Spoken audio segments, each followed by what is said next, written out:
and get this party started. Christina, if you want to begin with an official roll call real fast to establish our quorum, and we'll get this meeting started. Dr. Ali, Andre Allen. Present. Chief Boone. Present. Shalandra Birch. Shalandra's here. Terry Burnside.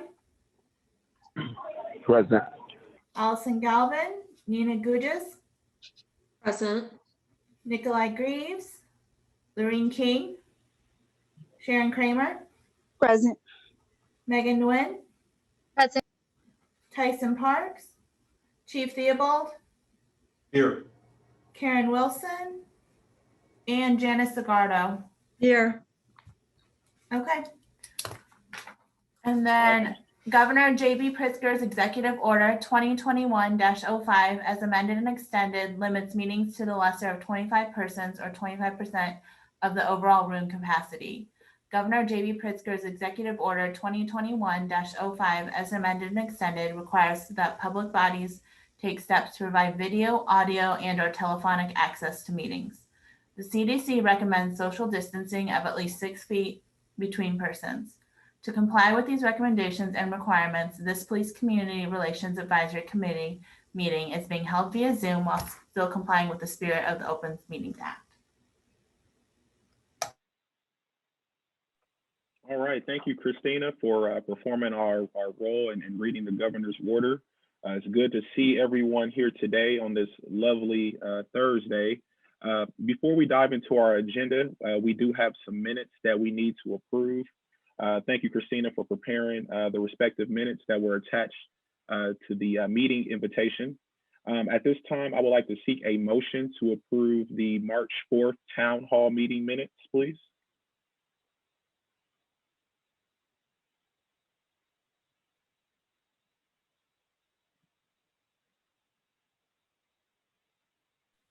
I'll motion. I'll second. All right, thank you. Motion by Ms. Kramer, second by, was that you, Dr. Zagardo? Yes, I'll second. Thanks. All right.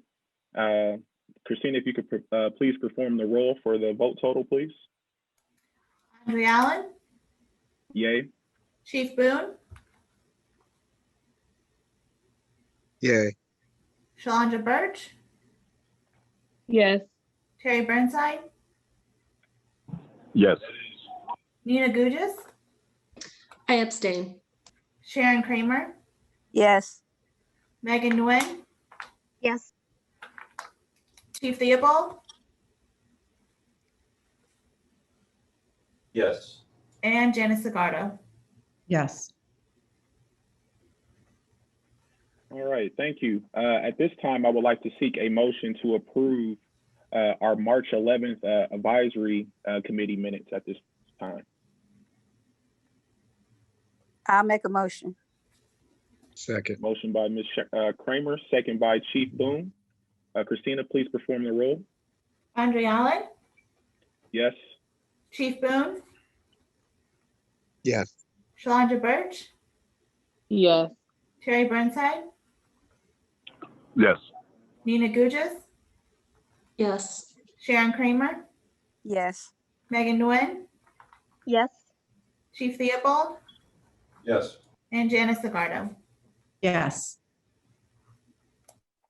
All righty, so we are now official, like a referee with a whistle. We have all our minutes approved, and so now we can definitely move into our agenda. Again, I'm super excited to have you all here today. Thank you for our representative from WMBD for being with us today. And then also we have Kay Berry here as well too. So thank you for being with us and attending our meeting today, Kay. We really appreciate it. We're gonna go ahead and dive into unfinished business. Item A is the status of the virtual town hall series. So you all may be aware that our first virtual town hall series was a 3-part series going from January to March. And then we were going to assess if we were going to be able to continue it.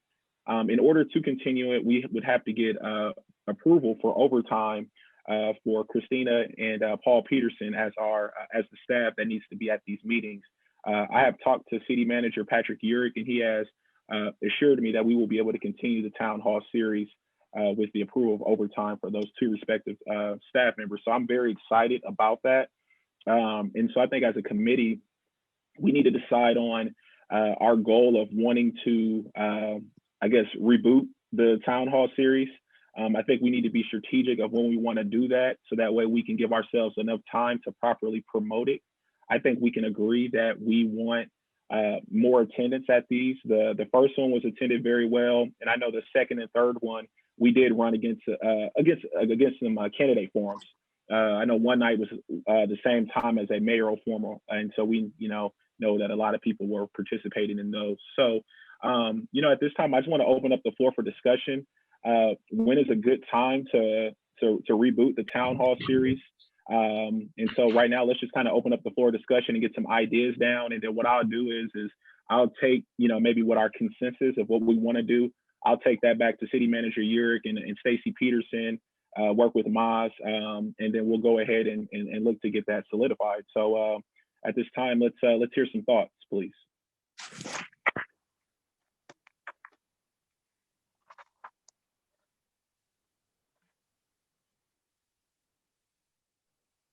Dr. Zagardo, is your thumb up to speak, or are you just excited that the town hall series will continue?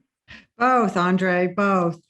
So, we have had, not great attendance, and I think it's for a lot of reasons that we should talk about. But I think we mentioned before, one idea there's so many programs going on in this town relating to police-community relations. I think some of us had thrown around the idea that perhaps, since we're only doing an hour, maybe we could have a guest speaker to give 10, 15-minute presentation on different programs that they're providing in the community. And along with them could come some either providers in their office, or people that have been helped, or any number of could just to help us promote this and get the conversation going. I know Shalandra's told me some interesting things about she's doing in her new position, and I know that even at the neighborhood, I forget what the word we call those, the houses that the police officers live in. If we could rotate through them and have them talk about what's going on in their neighborhoods, and even at the center that the police operate next door. I'm very vague on all these things. That's one of the reasons I would love to have some information about what's going on with them. The center where the police provide services, I'd love to learn more about that. And I think that if we provide, give these representatives 10 to 15 minutes to present to the public, it would not only inform us and the public, but it could also bring with them some participants. So I don't know what you guys think about that. Yeah, I agree. I think when we look at what the format of our town hall series could be, I think that that's fluid, and we definitely need to see what we can do to make it more engaging. So if that is inviting officers who are participating in the residential officer program, which I think is great. If it's inviting Christopher Johnson, who is a fraternity brother of mine, shout out to him, who is overseeing the resource center over there off of Wisconsin, and some of the great things that they are doing there. And he is I spoke with him today. Unfortunately, a young man that we knew passed away. And so me and him were talking about that. It's just tragic, but he was saying that if we ever wanted to use the resource center to host, an event or outreach or something like that, that's what that center is there for. And so that could be a good way to partner with the community in that regard. So Janice, I think you definitely are right on target. We definitely need to be intentional when we do reboot the town hall series. That's why we did a 3-part series pilot. Not to say everything went right or everything went wrong, but we know that we need to probably add some more substance to it to make it as impactful. When we're thinking about the time frame of resurrecting, it's April. Do we say we use this time now? Maybe use our monthly meeting in May, excuse me, and then we look to maybe reboot, in June. Does that sound like a realistic timeline for you all? Thoughts on that? I think waiting until summertime would be a good time, as people are getting fatigued with doing the Zoom. Hopefully by then we can be in person, socially distanced and limited space. But I think if you wait until after school is out, it might be there's less things going on that people might be interested in. And then also, the Dream Center is doing that mobile Peoria thing. Maybe we can connect with them and actually going out into the community where the people are, and just kind of maybe we can connect with them, and because they're looking for volunteers from us through work, you know, so that might be something that we might have to come from outside the um, outside from the city, from City Hall. Mhm. No, I like that idea. Solandra, I see you had your thumb up. I'm going to call on you in a second. Just for the record, Karen J. Wilson is in the building, and also Miss Lorraine King is in the building too, so that could be reflected in the attendance minutes there. So I just wanted to put that out there. Thank you all. Solandra, you can go ahead and go, please. Oh, I'm sorry. I was just saying that I agreed with all those ideas. Oh, okay. Okay, great. I saw the thumbs up, but she was agreeing with it. So no, that's awesome. So I like the idea of starting in June. I think that gives us about 6 weeks, which sounds maybe far away, but we know the way the life works, it'll be here before we know it. I think that what I would like to see is, a subcommittee help maybe plan the town hall. And that subcommittee could work on reaching out to community partners and schedule those. So if we know we're going to do 3 town halls over the summer, we could say, hey, we know that we're going to have at the June meeting, we're going to have the resource center, we're going to have a residential officer there. In July, we're going to have the Dream Center. We're going to have someone from, maybe PCAF. I know that Becky Rossman is their new CEO. I would love to see what they're doing. I think there could be some good partnership there. I would love for Chief Boone and his team to talk to us as well too. I know that you all are doing some amazing works in Peoria Public Schools, and there could be some overlap that maybe we can assist with as well too. So who would like to be on a subcommittee for the virtual town hall series? I don't think it'll be too involved, but I think that we need to have a group of individuals who are willing to take on this task that could provide us with a report for May that we can look to implement moving forward for our next town hall series. I wouldn't mind being on it. Chief Boone, thank you, sir. Andre, I'll help. I don't think I want to chair it, but I'll certainly help. Yeah. And this is Terry. I'll actually stick my hand up to participate help as well. All right. Thank you, Terry. Thank you, Dr. Zagardo. And I'll be on this committee as well too.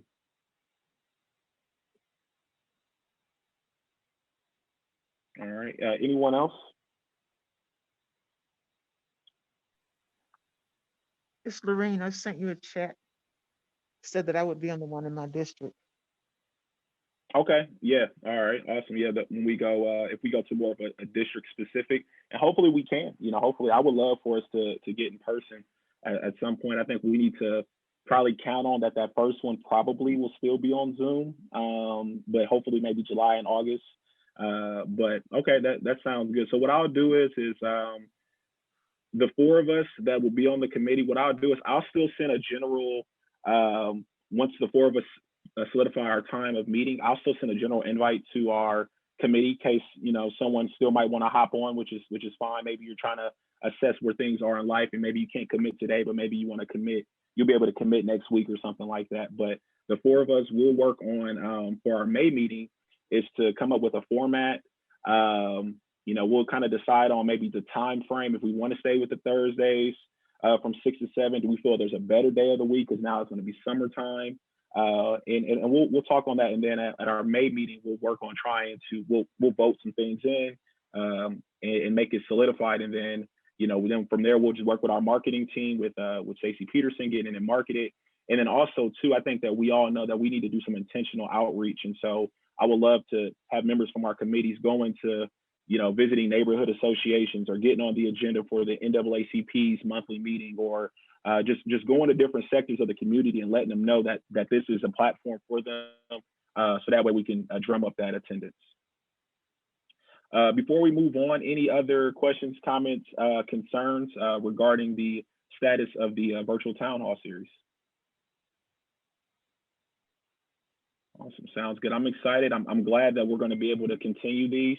So let's continue to stay positive, and let's get out here and engage our community.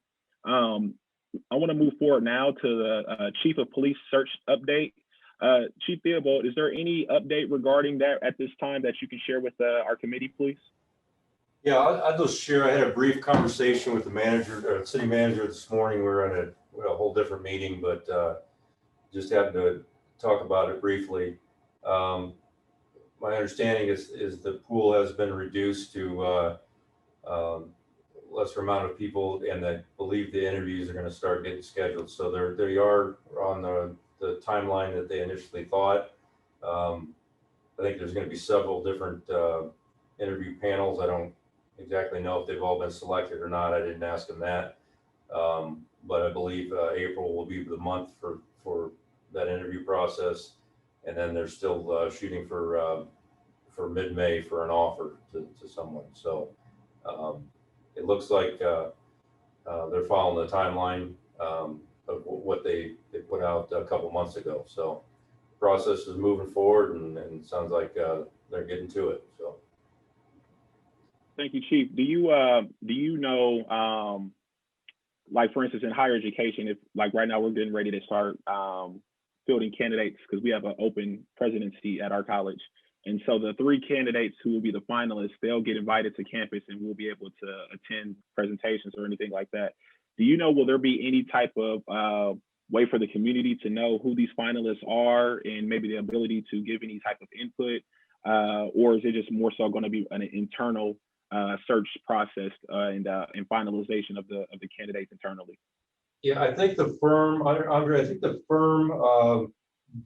kind of starts, my understanding, I'm not part of the process, but my understanding is the firm takes a look at backgrounds and resumes and then, reduces that number. And if they do it similar to how they do other department head selections, I think that, they reduce it down to even smaller number at some point, and they may, have some contact with the community at that point when it's a smaller number. And then, if they're not from here, a tour of the city and maybe meeting some other people that work in, interagency, that sort of thing. So I don't know if that's the exact intent in that, but I know that it's very similar how they've done it with other departments. So I do know that, in this particular process, there's going to be a couple different panels, is my understanding, that with community members on them. So I think that interaction will happen at that point too. So I think the process is, they started at whatever the number was, 20, and they work it down to 10, and then eventually, there's a few, maybe half of that or several that are get the final type interviews. So, but happy to hear that it looks like the the timeline is working out well so far.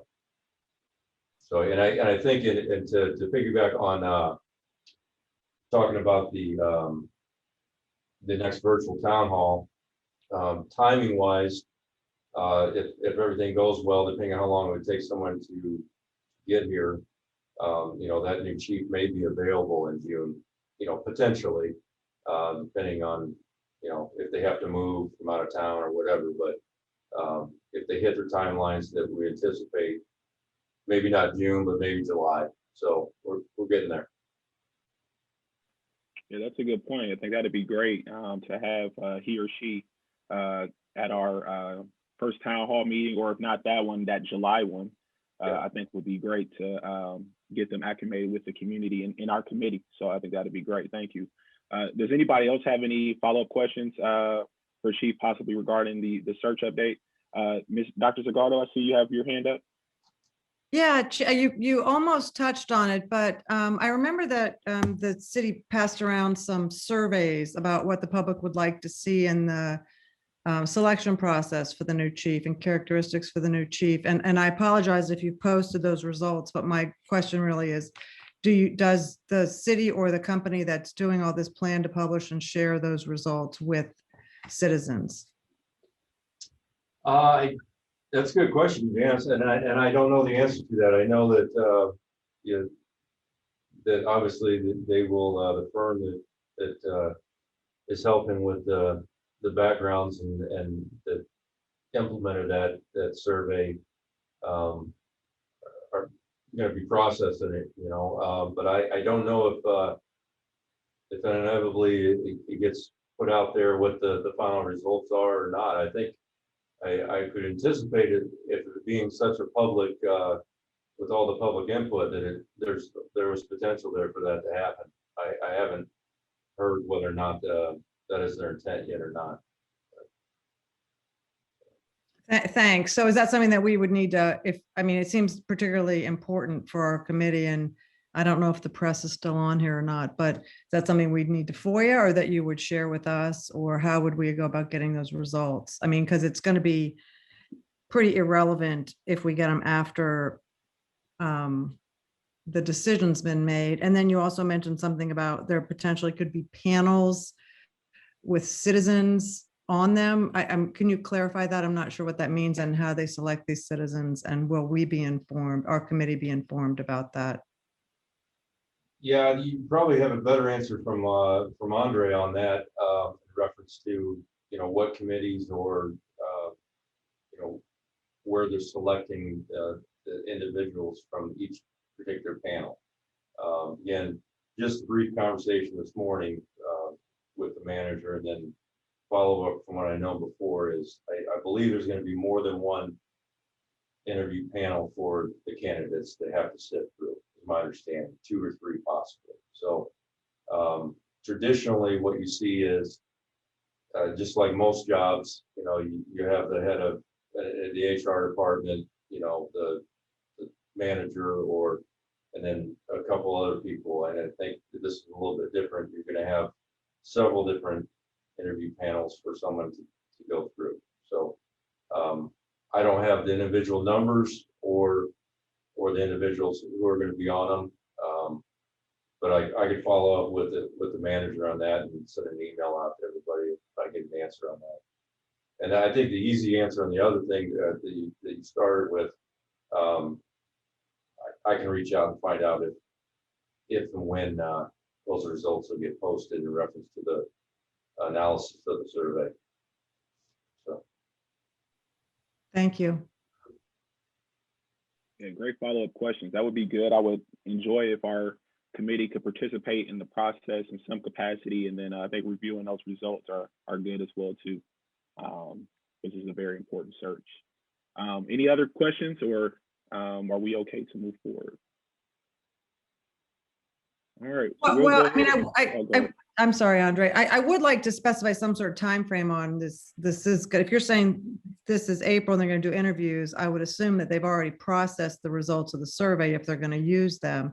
And if they're going to be making an offer in May, we don't have until our next meeting to wait to get the answers to these questions. So I just would like a little bit of protocol established about how we're going to get the answers to those questions. And, you know, I don't know if anybody else cares, but it seems that, you know, I just think it seems that May, our next meeting, is going to be too late to do anything about getting the answers. Well, I mean, I can try to get the answers. You just got to understand for where I'm sitting, I have zero authority on how this process works. That's through the Human Resources Department and the city manager's office. So I can ask and try to deliver that message back to you. And they're good questions in reference to, you know, the survey or whoever's going to be on the panel. But I certainly don't know any more than you do at this particular point, because, you know, I'm not interjecting myself in the selection process, nor is it my responsibility or my job to do so. So, you know, I can certainly reach out and, you know, soon enough, Councilman Allen will be able to answer questions like that too here after a little bit, but I can't overstep my boundary, you know, in reference to that. I certainly will ask though. Oh, yeah, absolutely. That makes perfect sense. It's just if we could get a lead person, like just find out who we're supposed to ask. That's all. I'm not expecting you to have all the answers. Thank you. Yeah, I'll start with the HR department, and you know, I talk to them frequently, and I'll get an answer, and you know, I think we can put it out in a group email, hopefully very soon. So. Awesome, great questions. Thank you, Chief, for looking into that, because I think Dr. Zagardo makes some valid points. We definitely would like to, you know, be able to review, you know, the results that came from the survey and ensure that it's consistent with ultimately the hire of our next police chief. I think that's very important. So now let's go ahead and move on to new business. Item A, at our last meeting, we talked about potentially collaborating with some different community groups to discuss the HB 365 bill that came from the state of Illinois. I know right now it's kind of very fluent. A lot of people are still kind of combing through it and things of that nature, but I think a community engagement opportunity of, you know, whether it's our group, some lawmakers that maybe were involved in it, law enforcement personnel, legal. I think it could be good for the community to have something like this. So I guess I would like to know you all's thoughts. I mean, one, I know it's still very fluent, so I don't know, is this the time to do it? Should we let it maybe materialize a little bit more? Or do we think that it's, you know, maybe this is still the right time to try to get the ball rolling, at least to do some preliminary findings of reaching out to certain stakeholders that we think might want to be involved? I could definitely see us collaborating with the NAACP, you know, reaching out to some of our state representatives to see if they would be able to get someone involved, maybe whether it's, you know, State Senator LG Sims, who was part of the bill, and a few others. Maybe they might want to zoom in or something along those lines to provide some clarity. So, you know, what are you all's thoughts as far as the execution of this and what this will look like?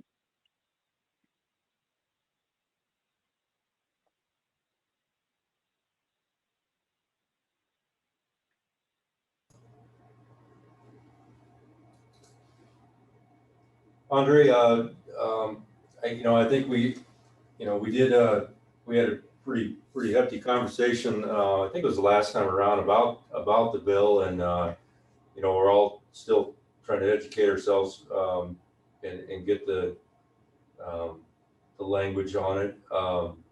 I think probably as you stated earlier. We may end up talking about something that may not even be the same as what it is right now, right? I mean, there's potential for some changes. You know, I believe they're going to go back into session, you know, sometime in May, and there may be changes. So I think that would give us an opportunity, maybe towards the June meeting, and put it on the agenda again, and see if there has been trailer bills or if there's been changes at that point.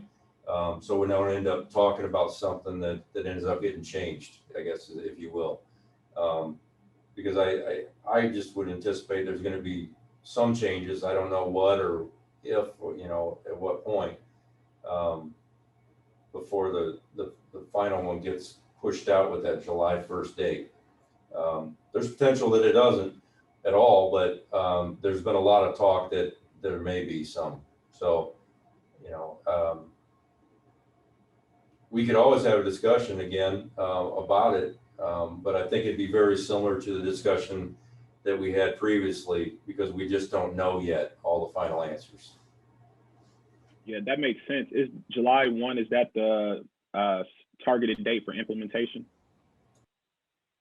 Yeah, there's several different dates on it depending on which part of the bill gets implemented, but the July 1st date has a lot of it in there. The other dates are further on, January of 2022, and then further than that. But the first start date on any of it is July 1st. Okay. So I think June. June might be a better time frame to be looking into it. Yeah, I think so too. And even if we wanted to use our July town hall series potentially as the platform for the discussion, essentially that would be killing two birds with one stone.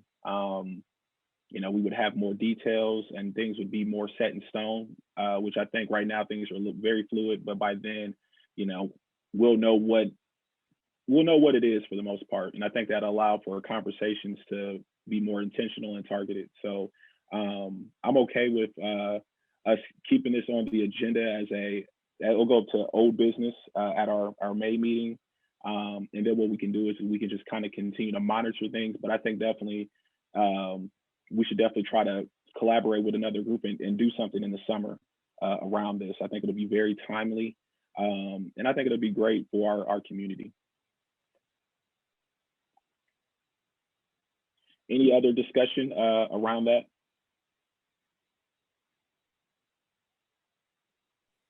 Shalandra has her hand up. Shalandra? I just I thought that we were doing a panel amongst each other.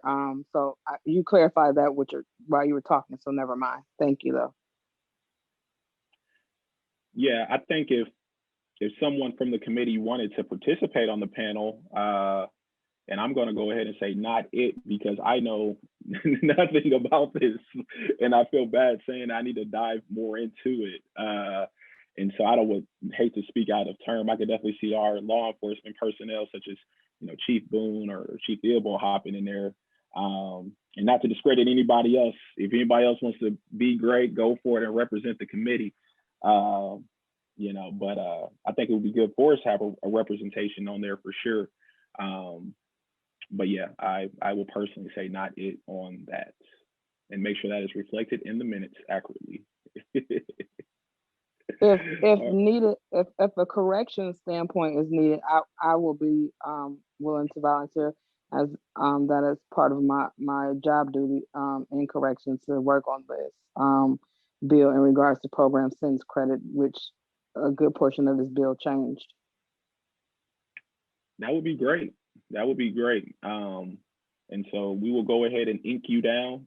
Christina's got you in the minutes. You are now committed. No, you do a great job, and I love the perspective and the lens that you bring to this. So I think that'd be great. I think you'll be perfect.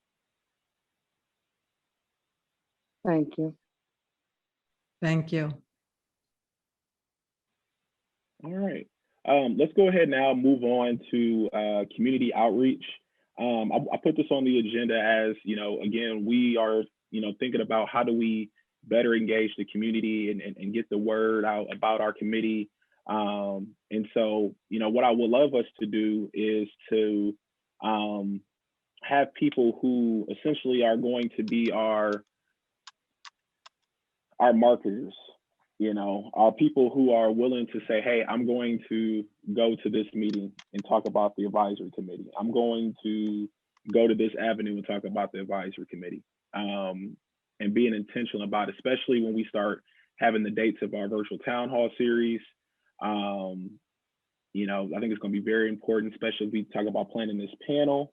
We're going to put a lot into it, and we want to make sure that we get the participation. So as I said earlier, regarding our town hall series subcommittee, I would like to have a community outreach subcommittee. I know I'm in the subcommittee mood today, but we gotta get some things done, and so I would like to ask for volunteers to be on our community outreach subcommittee. I will hop on this committee as well too. I will not be that guy. I will be on this committee as well too. But I would love for this committee to really start thinking about ways that we can promote our advisory committee more, so that way we can be utilized to our fullest capacity. I'll be on the community outreach. Thank you, Karen J. Wilson. And don't forget the J. You know it. You better believe it. I got you. I got you.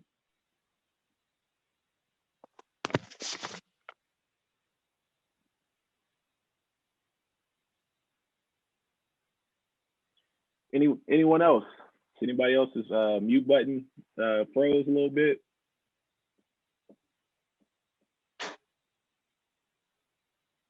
I get it. I get it. Plates are overflowing right now. I get it. My plate's like Thanksgiving and my sides are touching, but this is important stuff, and you know, we gotta do it. Andre, I don't know if the time would be right, but if I think it was Janice, or I think initially talked about if we get a resident officer on here on the during one of the conversations, they're good points of contact for that sort of thing, and we could always, you know, if we have that invite and you're moving forward with the subcommittee, we could always coordinate with them also on that during that initial meeting. So Yeah, that would be great. They're on the agenda, you know, for either May or June or for whenever we want to get them here. We can volunteer. We can volunteer them. Yeah, volunteer and tell them at the same time. So, but that's what they do. So. Yeah, I think that's great. I think that's timely. I know all about all duties as assigned, so you definitely can bring them to the table. That'd be good. So I'm gonna put them down as well. Dr. Segardo, did you have your hand up? Well, not to tell a committee that I'm not going to volunteer for what to do, but we could, I mean, kind of along what Chief was saying, if we get a different representative from different groups to present at the meetings, we could kind of rotate the responsibilities of that, what you're calling community outreach, you know, around to ask those people to help us and spread the word. I mean, I don't know. And spreading the word doesn't necessarily mean that you need to physically go somewhere. Like, it might be you sending an email, you know, it might be you making a phone call. I mean, there's a lot, you know, we can leverage our technology. So, you know, just think on it, you know, just think on it. What I'm going to do though. I'm happy to help. I'm just, you all, if y'all tell me what to do, I'll help, but I don't want to chair that one, but I'll definitely help. If you tell me how to do it, I'm not good at that. No worries. What I'm going to do is I'm going to create a Google spreadsheet for both our virtual town hall series subcommittee and our community outreach subcommittee. And I want everybody to think and pray on it. And I'm going to send it out and sign up where you feel you're led. And just think, and I promise you, these won't be super involved, I promise, but these are very important when we think about ensuring our town hall series is successful this next go around, and then also that community outreach. If we want this committee to be utilized and be a true service to our city, we've got to get the word out, and we cannot rely on the traditional means of social media posts, Nextdoor app. Those are great vessels, don't get me wrong, but we got to get out here in these streets.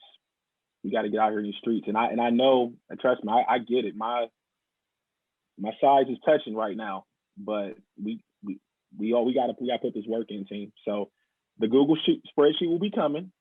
Again, just think on it, pray on it, and just see where the good Lord leads you. Not to give you the sermon on Thursday, but just, you know, to see where he leads you. All right. Any other questions, comments, concerns regarding community outreach before we move on? All right, so we're going to go ahead and move on now to Dr. Segardo. Well, just an aside, I know Kay reached out to come to this meeting, and this meeting is supposed to be an option for the public to attend.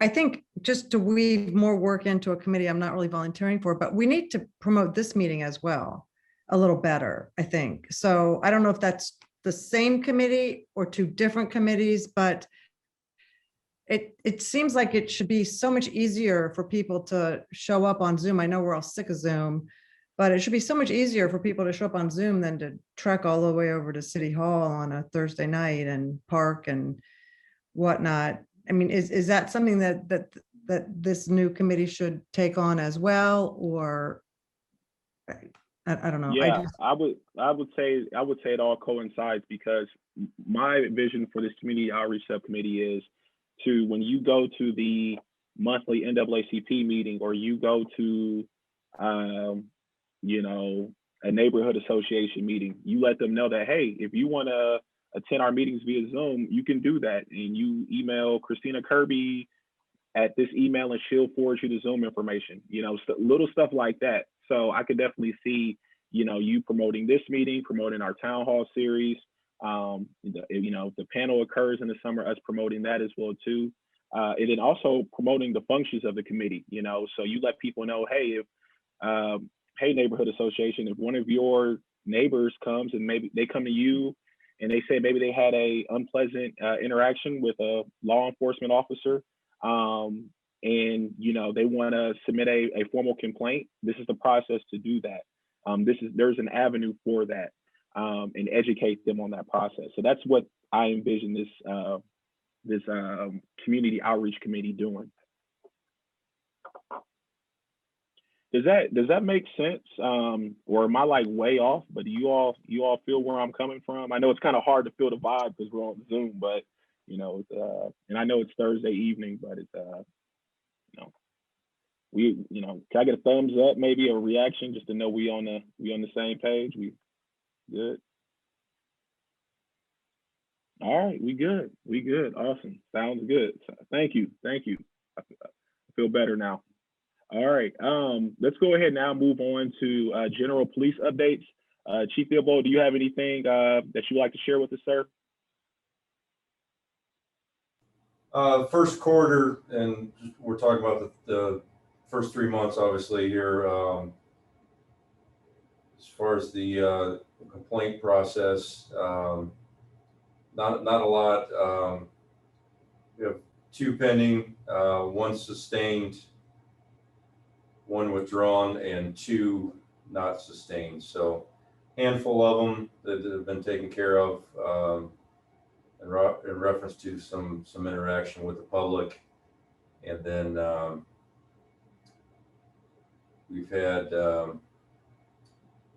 internally over the 3 months, meaning from in-house supervision, referencing those 10 other ones that we've dealt with that have been internal and sustained. But just keep in mind that half of those are related to what we do with our accident review board when an officer is involved in an accident that we review ourselves. So half of those are involving police car accidents. So that's where we're at with it. The update on the internal investigator side, and I don't know how many people follow the Facebook page, or if I don't even know if you want it on it, to be honest with you. But so Lieutenant Armstrong, Dave Armstrong, retired about a week or so ago, and he came on with me, so he's been on close to 28 years, and he is retired and moving on. So we now have Lieutenant Sean Wetzel is now in charge of professional standards, and Sean's very well versed in this. In fact, he had previously been in that position for several years, and multiple investigations under his belt before he was transferred over to our records division, which he learned how to do all that with. So well versed in both those areas, and then based on his experience, we brought him back when Dave retired. So started to see a lot of that. People get their age and their time, and they're moving on. So I tried to get Dave to stay, but I couldn't convince him, I guess. So so that's the point of contact under the professional standards review right now. And we were able to transition very quickly back to any ongoing investigations because Lieutenant Wetzel's previous experience in that particular job. So that's the update on that field. Awesome, thank you. Would you be able to share those stats that you mentioned with us via an email, just so we have those as a point of reference, please? Sure. Yeah, thank you, sir. Yeah. Any other questions for Chief, Dr. Zagato? Thanks, Chief, for those stats. Are you able to share with us? I think you said one of the complaints was sustained, and I believe you said that was with the public. Are you allowed to share whether that's a repeat, whether that officer's had sustained complaints in the past, or I don't know if we've ever had that kind of follow-up question, and what happens when an officer has sustained, or I mean, I don't even know, does it happen? What is the internal process when an officer has sustained repeat complaints? Or can you talk about that? Yeah, I mean, well, there's two things on that. It really depends on the severity of it, for one, in reference to. Now, sustained basically just means that during the investigation it was found to be accurate, right? That's what the professional standards, an investigator or lieutenant that was assigned to it that did the investigation found that the complaint was accurate, and after the investigation found to be, I don't want to say the word guilty because it's an internal thing, but I guess you could look at it that way. But depending on what the infraction was, the offense would have a lot to do with what the outcome of it is. But yes, to answer your question in reference to if this is a individual officer that has had a history, or in a certain time frame specifically, has not corrected the behavior, then what we consider that would be a progressive discipline issue.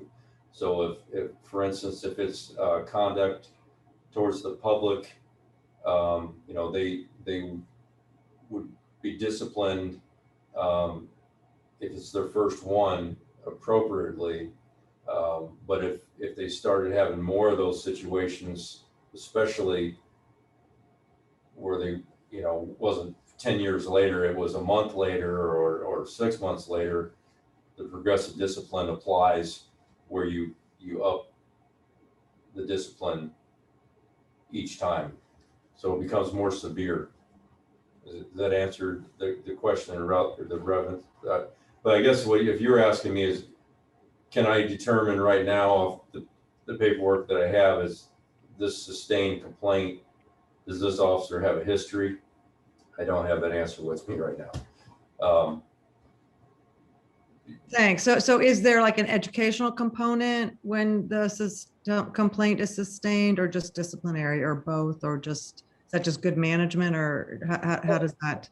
I mean, we'd like to have the documentation, right? Because if it happens again, we have that to fall back on. But the object behind it is to correct the behavior so it doesn't happen again. That's the goal, right? Now, if it's something egregious and severe, yeah, there could be officers facing other, there'd be other remedies on that, where they could initially have a suspension or even a termination if it's severe. But generally, what we do is, and any good supervisor would, is try to correct the behavior with either training or counseling, and then back it up with that documentation, so that if that officer's working for another sergeant, lieutenant, whoever, 6 months down the road, that documentation is in place, knowing there's a history there, right?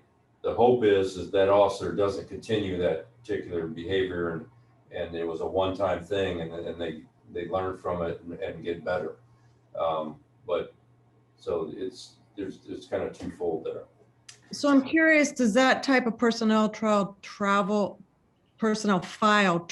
with the officer? For example, will we be able to learn if any complaints were sustained about the future chief we hire in May? I mean, is that all an internal confidential file, or is that stuff that's going to be open to this company that's doing the firm that's helping to interview this new chief? I'm guessing that would probably be a FOIA-able question, depending on where that individual was from. You know, if that person happened to be from Illinois, I think that would be pretty simple answer that it's something that could be foilable. So would this particular, let's just use this as a hypothetical, would this one sustained complaint be a foiable to us in Peoria? Would it be? This particular one? Just as a hypothetical, I'm just wondering how this works, because we don't seem to have a lot of information about the complaint process, and I'm just curious as to how it works. Yeah, I mean, any of this stuff is foilable if you happen to have, you know, where the complainant where the complaint started. I mean, I guess the easier answer would be the person that complained initially would have a more direct route to be able to FOIA that information, if that makes sense, because they're aware of the complaint and perhaps the officer's name and so forth. We don't generally just deliver that message across the board, but those are foilable if that's what you're asking. Yes, they are. Well, I think I got a little confused now. So then if we were interviewing, so I guess I'm kind of mixing some apples and oranges here because this is kind of new information.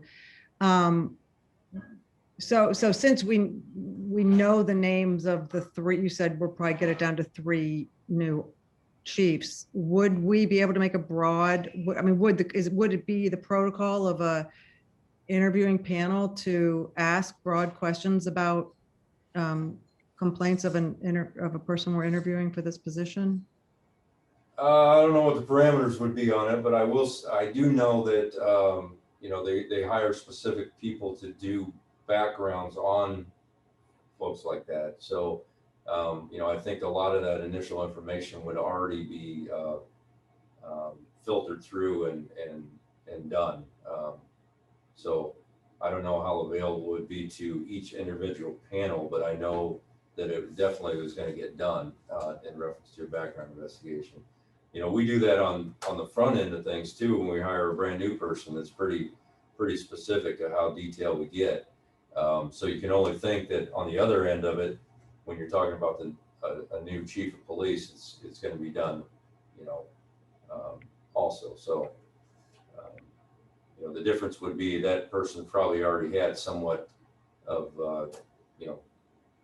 experience and maybe even a couple decades of police work behind them, where that information wouldn't be relevant for someone just starting out. So, yeah, absolutely. I mean, I don't think they would let anybody walk in here that way what they haven't vetted correctly. Let's put it that way. Now, what information everybody else gets, I don't know. Thank you. Great question. Yeah, great question. Yeah, I'm confident that person would be properly vetted because this is a major hire, and you want to get it right the first time and not, 2 months later something comes up and you got to, because I know that search probably wasn't a cheap search to do when you're searching for that type of executive position. So definitely. Any additional questions for Chief before we move on? All right. At this time, Christina, do we have any pre-submitted citizens' opportunity to address us today? No, I didn't receive any. Okay. Thank you. At this time, we'll move on to items for the good of the cause. I know Salandra had something that she wanted to state during this time, so the floor is yours. I just wanted to discuss, seems like it's been almost every day, or maybe it has been every day, and I missed a couple, some kind of shooting has occurred. And I just want to know that anyone know if there's some kind of plan of action or things that maybe we could do on our end to address it. I know, and I apologize, I need to go back to the email. Someone had sent the email response about it. And they were discussing the parents. And I worked with families as well as juvenile justice system for a number of years. And it's not just always just on the parents. There are some parents who are really good parents who find themselves with kids involved in the juvenile justice system. So I think that we as a community, maybe we could come up with some ideas or things to do. I know working with juveniles, it was very hard to get people on board to give our kids jobs. The school district, which we recently got this change right when I left, their credits from when they're in juvenile detention center would show that they were at IYC St. Charles. So when they're giving those transcripts to people in the past, we just got this change in end of 2020, would show that they got this high school diploma from IYC St. Charles. So then, you know, people start wondering what is that, and it's kind of was a stigma that was placed on them. There are some community programs, but there was a good portion of when we try to get our kids enrolled in community programs, because of where they've been or us coming with them as parole agents, they would kind of be shunned away. So I'm just thinking of if anybody knows any ideas that we could do to help the community. And I know it's not just juveniles doing these shootings, but just if some things that we could openly discuss about the constant shootings that have occurred over the past couple of weeks. Yeah, very loaded question. Ms. Kramer, I see you got your thumbs up. I think, excuse me, I think Shalonda and I have had some of the same problems with me being in juvenile probation. We have been able to foster a very positive relationship with our court system and District 150. They have justice advocates that actually, excuse me, monitor the juveniles while they're attending school, if they're keeping up on their schoolwork, and they report it back to the court or to the probation officer. So that program has been great. I will say that on the recent shootings, we have had several juveniles involved. And I believe that one of the biggest problems is mentoring. We have some mentoring programs. Some of them are kind of reluctant to get involved with at-risk youth.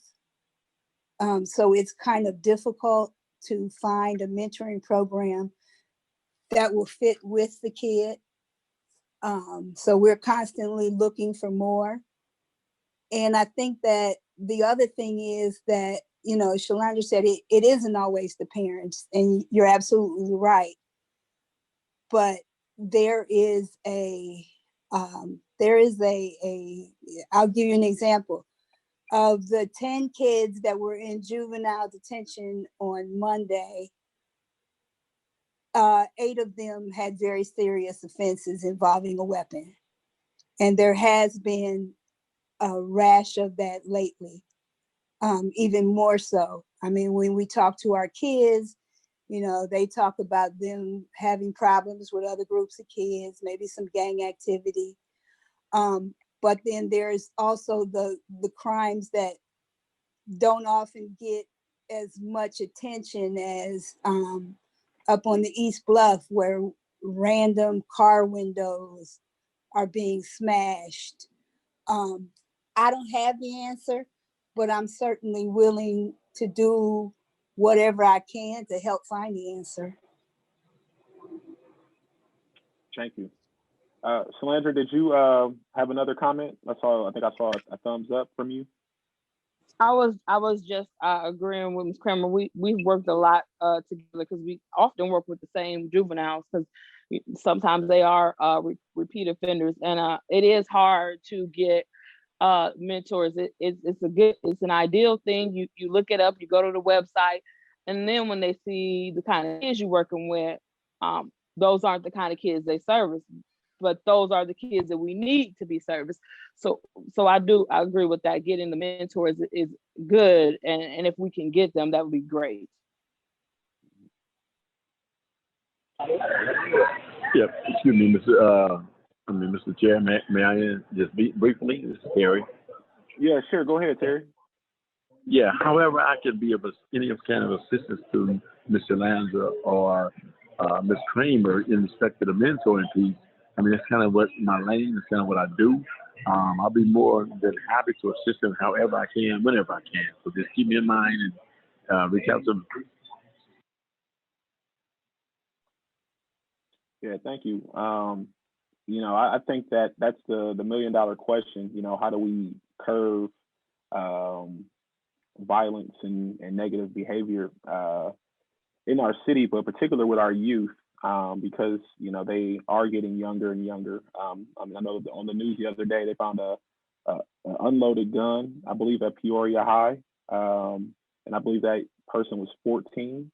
Am I right, Chief Boone? Yep. Yeah. So we definitely have some serious issues right now in our city. I would love to see maybe. I think maybe at our next meeting, maybe we can invite Becky Rossman, who is the new CEO of PCAP, and see maybe what they're doing, and what type of maybe resources or collaboration efforts are there. School's getting ready to get out, and so we know when school is out and it gets warmer, we typically see a spike in these type of activities. And so hopefully now that things are kind of opening up a little bit, there'll be more positive outlets for the youth to participate in, because we know an idle mind can be the devil's playground. And so that's kind of my hope.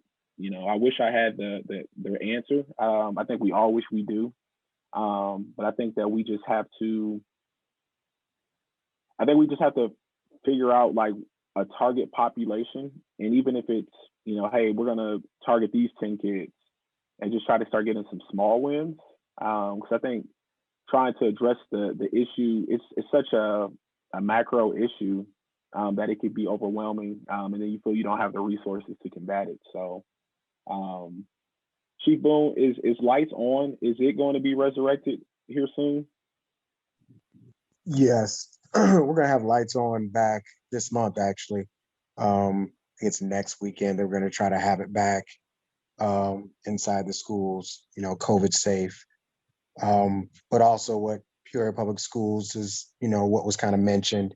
We have the justice advocates that we got out of that lights on grant that try to help the kids that are in the criminal justice system that do come into schools.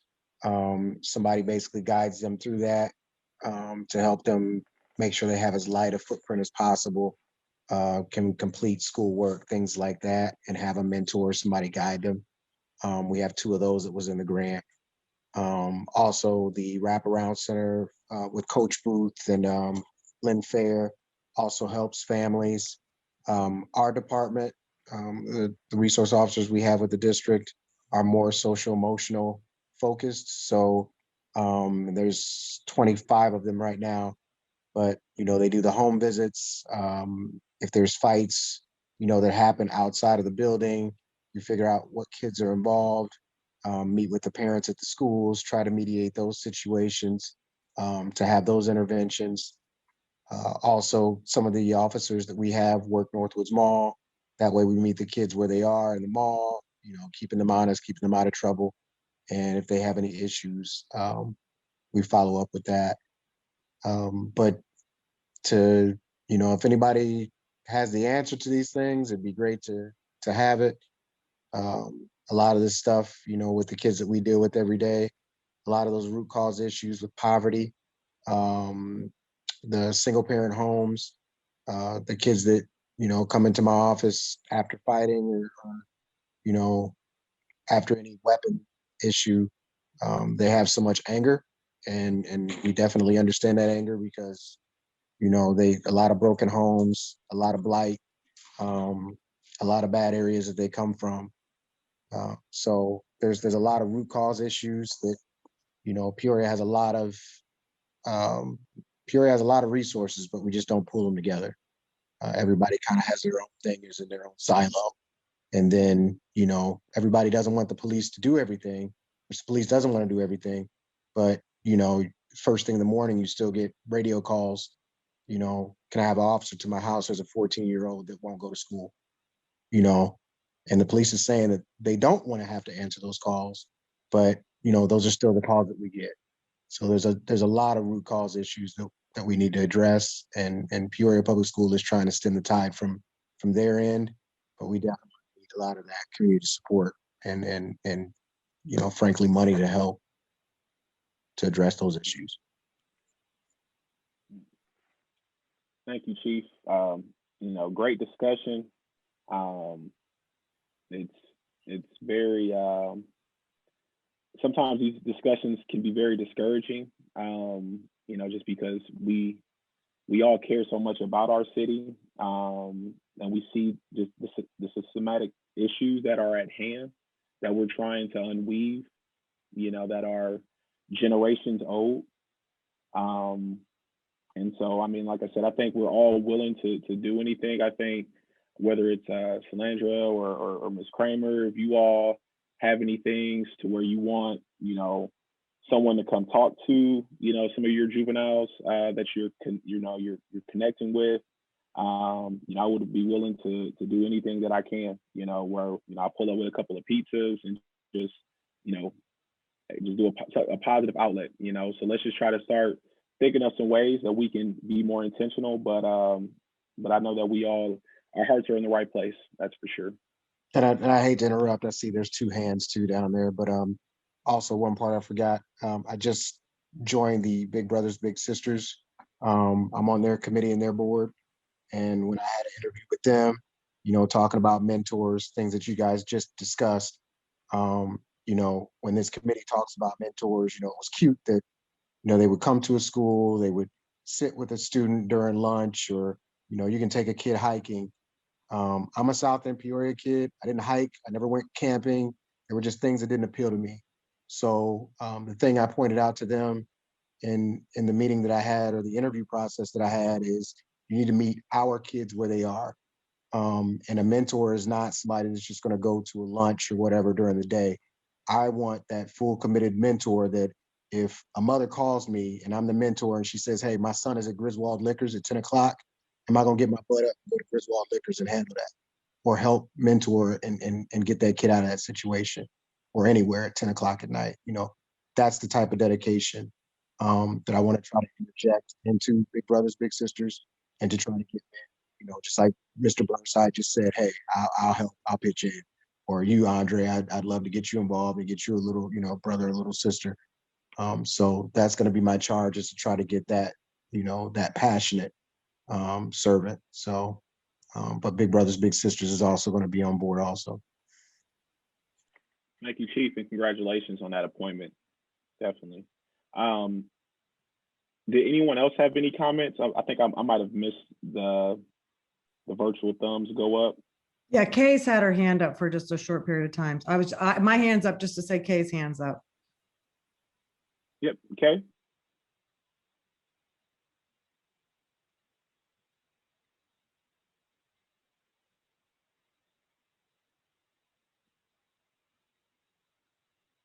Were you wanting to speak, Kay? You're muted.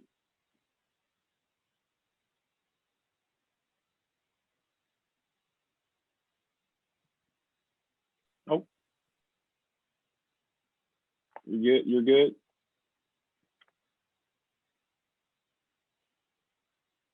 I think we're having some potential technical difficulties.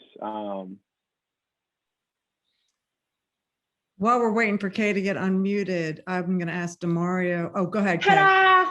Good, okay, you go ahead. You go first, because I'll ask. Ta-da! You were talking about the problems going on earlier. Chuck Gray had put a comment on his political Facebook page a couple of days ago, and about the gatherings and the groups and problems they were having with the kids. And one of the things that was brought up was the kids are not going to call on their cell phones when there's a problem going on with the groups. I mean, that's just a catastrophe waiting to happen with their peers. What I suggested to him to put on his Facebook is, a lot of people are unaware that you can actually text the police departments. Kids are always texting, and Nobody's going to be leaning over their shoulder to find out that they are texting in an emergency. It's one of the ways that you can actually help out without having repercussions. Now, I've been having since I'm on the advisory committee for citizens with disability, that really helps out when they're having an emergency for deaf and hard of hearing people. But that can also be used in an emergency in that type of situation.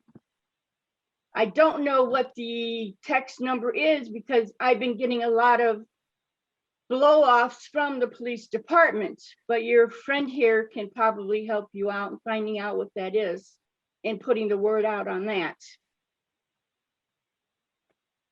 Yeah, thank you for sharing that. I didn't realize that you can text. Chief Theobald, do you have any context on that, on being able to text the police department? That's why I'm here.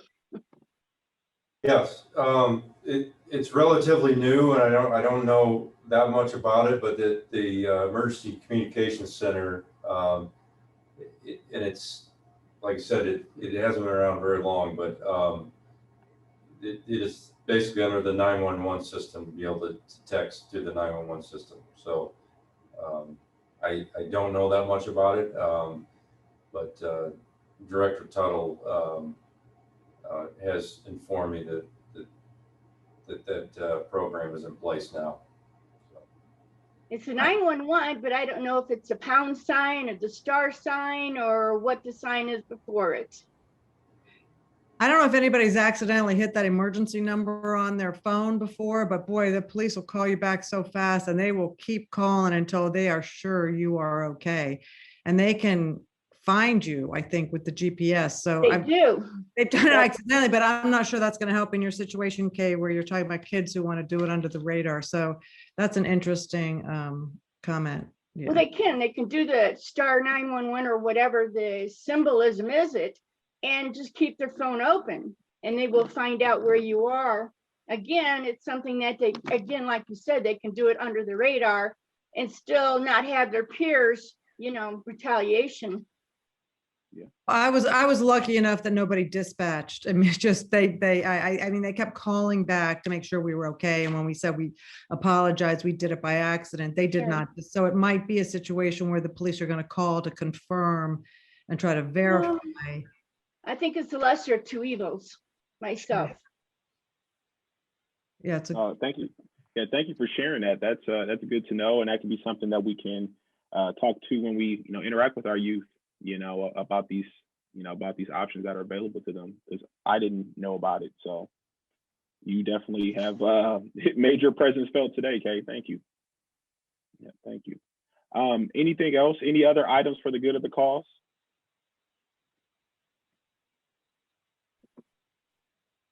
All right. If nothing else, I just have one more thing. Yeah, sure. Go ahead, Chief. I like the whole text the police thing, but then I gotta be a realist. It ain't gonna happen. Not with some of them groups. If I was one of those kids that was hanging on the corner in a group of kids, a fight broke out, and I just shoot an anonymous text, and the police can come there, and I'm there, and I could possibly be snatched up, I'm not gonna send that text out. And it's a good tool to have, but just me being a realist and kind of knowing the clientele, they're not gonna shoot a text out in a group. And then plus, there's a lot of people that are scared to call 911 anyway, and getting their phone traced. These kids will know, feel that if they just send a text out from their phone and they can track their phone, they'll know who that text came from. So while I get Mr. Graham's sentiments on crowds, I'm just kind of a realist on that. I don't think that's gonna do anything with that crowd thing. Especially when we're not building, we don't have the relationship with police and community strong anyway right now. They're not gonna be as open to shoot that text out and then wait there for the police to come there and break up a thing that I could potentially be arrested at for being at. And then I'm not gonna tell the police I'm the one that texted you. When you text, you just text emergency, fight at da da da da da. The police aren't going to necessarily call you back. That's just it. You can But turn your phone off right then and there. right, but you're saying that they can track the phone and stuff like that. They're gonna know where the message came from.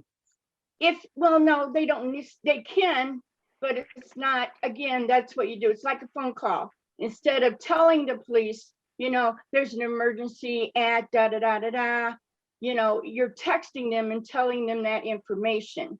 You can turn your phone off right then and there if you want to, but they can trace you. They probably do. I don't know. You'll have to ask the Ontario police right there, or they can just turn it off, whatever they feel most comfortable with. But again, the normal would be to tell, and you know, and then your peers next to you can hear you. You know, it's a lesser of two evils. To Right. text I mean, them. in a perfect world, I would love for them to report if there's an Right, issue with the right. crowd. I just working in Peoria Public School for 16 years, and the fights that I've seen and stuff like that. These kids ain't sending no I text. hear you. Mhm. Yeah, they're just not gonna send a text out, especially if I'm at the location where the crime is occurring and I could possibly be snatched up, or you got to question me or my parents. No, I'm not supposed to be there. Yeah, in the context what Mr. Greb was talking about, yeah, it's just a harder sell. I'm not talking down about it. It's just, you know, Mhm. it's just a harder sell. Mhm. Put flare gun. That'll be better. Honestly, that'll be a lot better. You get more further that way. Bat signal. All right. Anything else? If not, I would like to seek a motion to adjourn our meeting at 6:49 p.m. Wait, hang on, Andre. I think Shalandra has her hand up. Sorry. Yeah, I'm sorry, y'all. I had one more thing. When these shootings occur, and this is a question, I'm not trying to judge anybody or anything, but when there just is a amount that's frequent like that, is there anybody's responsibility to address them to the community, or no?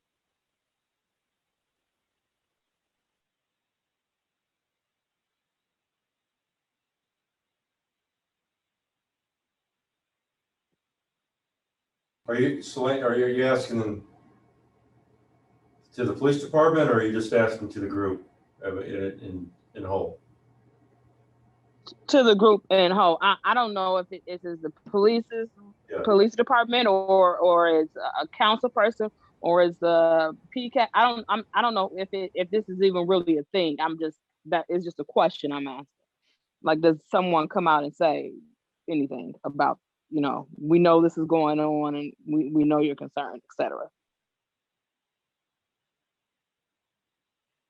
I mean, Amy Dotson is, you know, essentially the public relations guru of Peoria Police. So she's always given out her statement on behalf of that. PCAF is usually on the ground. Terry Burnside is usually on the ground. As far as like official statements from the city, I think that's a good question. I don't know. I'm kind of absent on that. Yes. I would like to piggyback off of Ms. Barnes just briefly, how there are a lot more shootings that's being done, and on the daily, and a lot of these shootings aren't being reported. And I think you all just saying what you did, Mr. Allen. Like, I'm out here on the front line, man, boots to the ground in the trenches. There are almost daily shootings, and a lot of them are not reported. Even the shot spotters, I get calls, I get alerts when there are certain activities going on, and a lot of these aren't reported on the daily. So you only hear about so many, just certain ones, and they are reported on the with Miss Amy Dodson. She does a great job, but a lot of them aren't reported as often as they should be, because a lot more shootings are occurring than are reported. So just talk about, kind of say what Ms. Barnes is referring to, accountability, transparency. We need to do more on the front end, because a lot of these shootings aren't reported. If they're not really high profile, because there's some rounds let off, these aren't reported. There's some injuries that's done. A lot of them aren't like threatening, thank God. More accountability, I believe, on the police end needs to be addressed, because trust me, I get calls regularly. There's a shooting going on over here. There's a shooting going over there. Shot spotter went off. People got their scanners on. I get calls on the regular, and I can say personally from the calls that I get, 60 to 70% of the shootings aren't being reported. There are no what I'm trying to say, the word I'm trying to think, like press releases about. So that part I'm kind of troubled with, because a lot of the reporting has been done. There's a lot more shooting going on in the city of Peoria than's been reported. We need to do better about that, hold people accountable, and let's keep it real. Let's talk about it. I saw on the news about a month ago how police department was talking about how they're going to ramp up. The weather's changing, shootings are ramping up, violence is ramping up, but here again, we're not really getting no real answers, man. It boils down to relationships. We need to get to the root of the matters, root causes that's driving a lot of this violence. But it's hard to get to the root causes when you're apprehensive about the individuals that's driving the violence. And that's what I just want to say about that. Yeah, thank you, Terry. That's some great context there. I know also another person, so Chris Johnson, in his role at the Resource Center, he will reach out to the family members affected by the shootings and offer the resources that he has available. I know also when I attended the Citizens Academy through the Peoria Police Department earlier in the fall, they have a partnership, I believe, with OSF that provides counseling as well to those who are affected by these type of situations. So I do wanted to provide some context on that. But I think we all know that more can be done and more needs to be done. Ms. Kramer?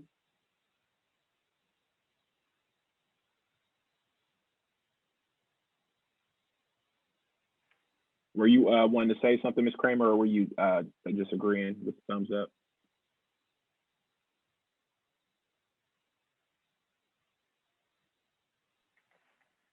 All right. I think, I'm oh, sorry. go ahead, Sharon. The program with OSF is called Strive, and they are a grant program. They have offices at the Wraparound Center at OSF, and they have one on Pecan Street. They actually provide trauma therapy and case management for adults and children over the age of 14. When I was a member of PCAV, that was part of what PCAV did when when the CRT team would respond to a scene of a homicide. We would offer those services to the families of the victims. We would, and also probation has used that for some of our children. It is free counseling. It is available. And perhaps we could get somebody from Strive to come and talk to us. Yes, I think that would be good. Like I said, when they came and spoke to us in our police Citizens Academy, it was very enlightening. So we could definitely invite them so we can be more aware of these resources. Definitely. So definitely great discussion there. Dr. Zagardo, did you have a last comment? I do. I'm sorry. And everybody wants to get off of Zoom, but I think between what Kay and Demario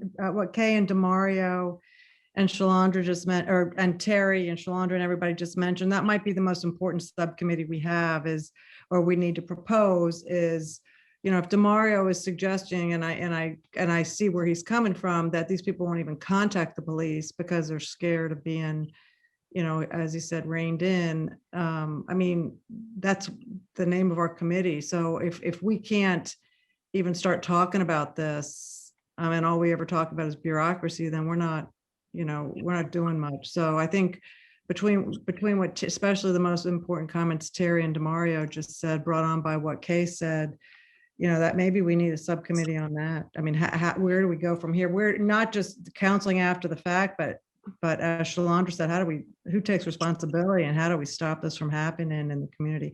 I mean, I know there's systemic issues that the poverty and the root causes Demario was talking about, but I don't know, that's the elephant in the room here. And I think when Shalandra was talking about, who should be the ones to be at the table with this. I mean, that should be the mayor, the city manager, Peoria Police, Peoria Public Schools, OSF Stride, like everybody should have this stake at the table. And that's the issue here is everybody's in their silos and it's quick to point the finger about this and that. But if everybody was on the same page, we'd be good. You know, everybody doesn't want the police to respond to issues that are, you know, things that people in uniform shouldn't have to respond to, but families should be given options to be able to fix those things. You know, if my 14-year-old is not going to school and they're being a little physically aggressive, maybe not to the point where you need the police there, maybe there should be something with OSF Stride there or some other stopgap there so that Peoria Police isn't burdened with those, I'm not saying nonsensical calls, but the calls that you shouldn't have a uniformed officer there that could exacerbate the problem. And then you have more uniformed officers addressing the issues of crime in specific areas. So it's just an all hands on deck approach. Until we do that, we're gonna keep being here. So. Yep.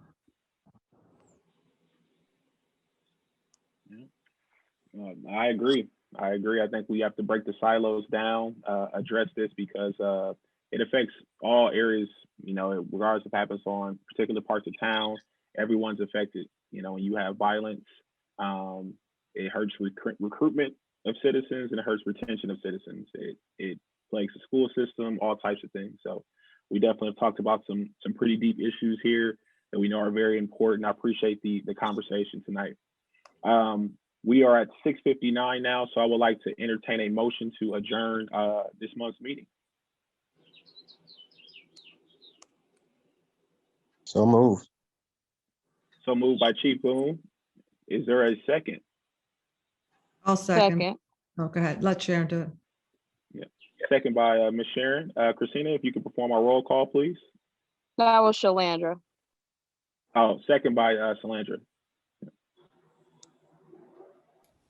Okay, Andre Allen, Yes. Chief Boone, Yes. Shalandra Birch, Yes. Terry Burnside, Yes. Gina Gugis, Yes. Sharon Kramer, Yes. Megan Nguyen,